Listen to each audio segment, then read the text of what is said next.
आज स्वानंदी होती ना ग, त्यामुळे सगळं कसं अगदी आनंदात निभावून गेलं.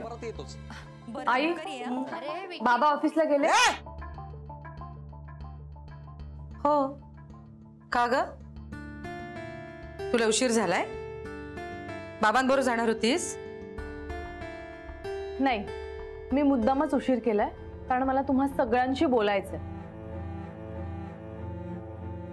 अगं बाई, उशीर करून बोलण्यासारखं काय?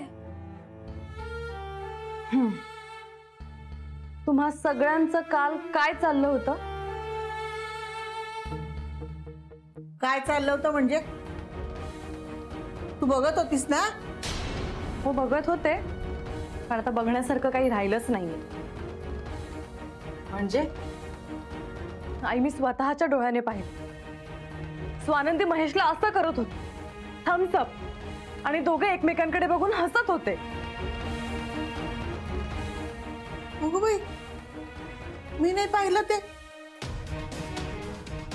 काय ग अनिता, अंजली, तुम्ही पाहिलं? नाही, मी नाही बघितलं काही. हो, मी सुद्धा असं काहीच पाहिलं नाही. ताई बरोबर आहे, तुम्ही सगळे कसे बघाल ना, तुम्ही सगळे एकमेकांना सामील आहात. मी तर स्वानंदीला एका मिनिटात सरळ केलं असतं, पण तिथे बाबा होते ना, बाबांच्या मते मी तर वाया गेलेलीच आहे. लगेच त्याने काही विचार न करता स्वानंदीची बाजू घेतली असते. अच्छा अच्छा, म्हणजे म्हणून तू भाऊजी बाहेर जाण्याची वाट बघत होतीस का? हो, कारण वसंत देशपांडेने एखाद्याची साईड घेतली ना की सगळे त्याच साईडने जातात. संपदा, अगं काय बोलतेस तू? निदान त्यांना तरी सोड. आमचं तर सगळ्यांचं पाय पुसणं केलंच आहेस तू. बाबांबद्दल तरी जरा आदराने बोल ना. त्याला वाईट वाटू नये म्हणून केलं असेल स्वानंदीनं. तू म्हणतेस तसं काय ते अंगठ्याची खूण. त्यांचा पाहुणा होता ना तो, मग त्याची काळजी ते नाही घेणार तर कोण घेणार ग? आजी, उगाचच घ्यायची म्हणून तिची बाजू घेऊ नकोस. अगं, त्यांचा पाहुणा होता तर त्यांच्या घरी का नाही गेला तो? इथेच याच घरी कसा आला तो? आणि नेमका तो पाहुणा महेशच कसा? मी इथे असताना का आणलं तिने त्याला? तिला माहित होत त्याला बघून मला त्रास होईल, तरी सुद्धा तिने मुद्दाम इथे आणलं त्याला. का? तुला का त्रास होईल? नाही म्हणजे महेश तर तुझी दखलही घेत नव्हता. याचाच त्रास झाला ना मला. का? तुला का त्रास झाला? तू तर त्याच्या नावाचं मंगळसूत्र सुद्धा बांधत नाहीस गळ्यात. दे दे दे दे. चला चला. आणि काय हो, मी आई बाबांना बोलवायला सांगितलं होतं ना? हा, आई बाबा असं मलाही बोलवता आलं असतं. दार वाजवा जाऊन. अरे आता परत उठायचं मग. हो. अरे आले. त्याला का स्वयंपाक? हो, या ना बसा. हो. नोकराची कामं करून घेते इंद्रनीलकडनं. माझ्याशी मात्र फार गोड बोलते. आई बस ना बाबा, बसा ना. हा. दोन्ही मुलांना असं काम करताना बघून छान वाटतं. काय हो, पुरी कधी बघितलेलं नाही ना काम करताना. बस का बाबा. इंद्रनील, स्वानंदी माहेरी गेल्यानंतर निलिमाला अशीच मदत कर.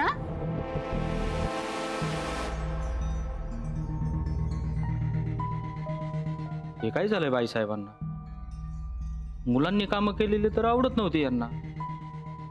वच्ची मावशी म्हणतात तशा खरंच बदलल्या की काय? या काय झालंय? अरे ही आपण करायची काम आहेत का? नोकरांची काम आहेत. आई नोकरांची नाही, आपल्या घरची काम.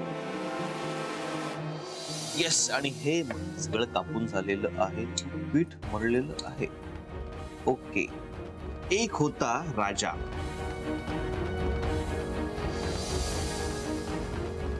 अहो तवा तापलाय, पोळी घाला तर. हो हो, मी पोळ्या वाढून येते. बर.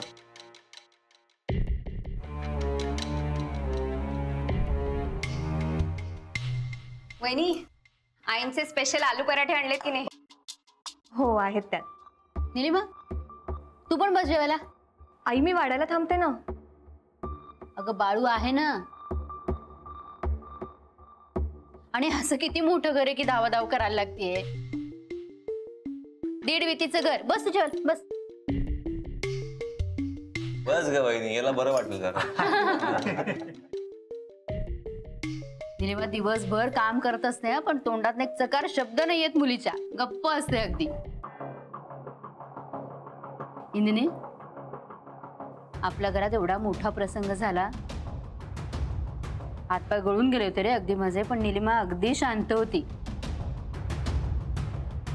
नाही तर काही माणसं एवढंच काम करतात आणि गवगवा किती की सगळं घर जसं काही तोलून धरतायत.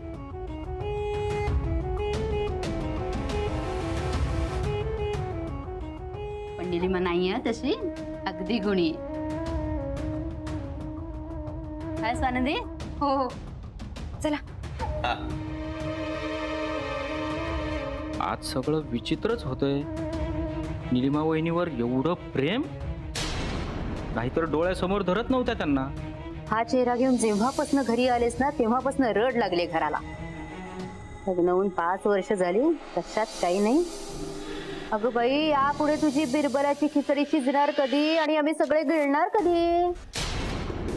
सगळं तयार आहे आई, फक्त भाजीच. तोंड वर करून उत्तर द्यायची नाहीत हा. आणि सासू जरा काही बोली तर अंगाला भोकं पडतात का?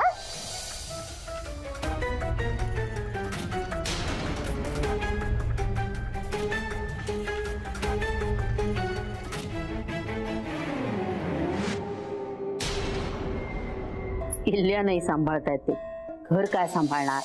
बाळूदादा पोळ्या. हो आणतो.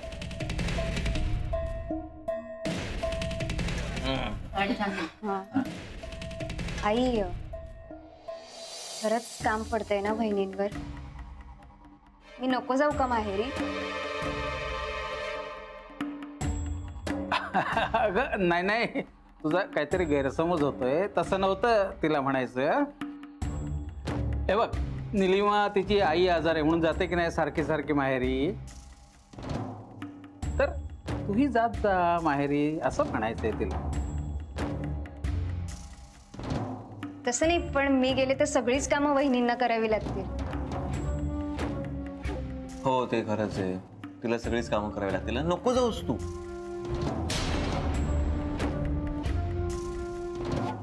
अच्छा, म्हणजे हे वहिनीसाठी आहे की स्वतःसाठी? आणि काय रे इंद्रनील, लग्न झाल्यापासून ती राहायला अशी माहेरी गेलेलीच नाहीये. लक्षात येत आहे का तुझ्या? आणि मी आहे ना मदत करायला, मी करीन रे काम. हो, आणि मी करेन ना मदत, नाहीतरी मला दुसरी काय कामं असतात. आणि मला ते येतं, टोमॅटो आणि काकडी चिरता येते आणि बरंच काय काय येतं मला. हो स्वानंदी, आणि तू निश्चिंत मनाने जा माहेर, अजिबात इथली काळजी करू नको. अरे यार काय आई बाबा तुम्ही पण. इंद्रनील, अरे ती काही बोलत नसेल, तिला वाटत असेल तिला जावं माहेरी. वाटतं मुलींना जावं माहेर. हा स्वानंदी, तू अगदी निश्चिंत मनाने जा आणि जेवण झालं ना की बॅग भरायला घे पहिले. हा दिसतंय तसं नाहीये. हे कुत्र्याचं शेपूट वाकडच आहे. काहीतरी मोठा राडा शिजतोय या बाईच्या डोक्यात. बाळू, पाणी आण रे जरा. हो हो आणतो.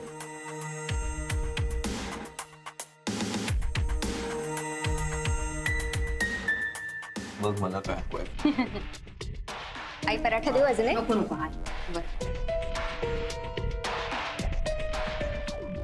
बाळूदादा, तुमचं आवरून झालं असेल तर तुम्ही पण बसा जेवाय. हो हो, एक पोळी झाली की घेतो.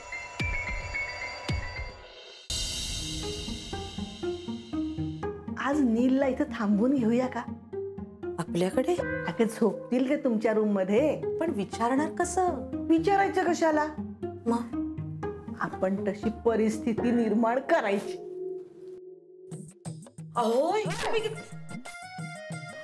पण मीच मुद्दाम उचलून आणले ती किल्ली टेबलवरून. स्वानंदी आल्यापासून जाम धिंगाणा सुरू आहे घरात. स्वानंदीला तर मीच वठणीवर आणू शकते.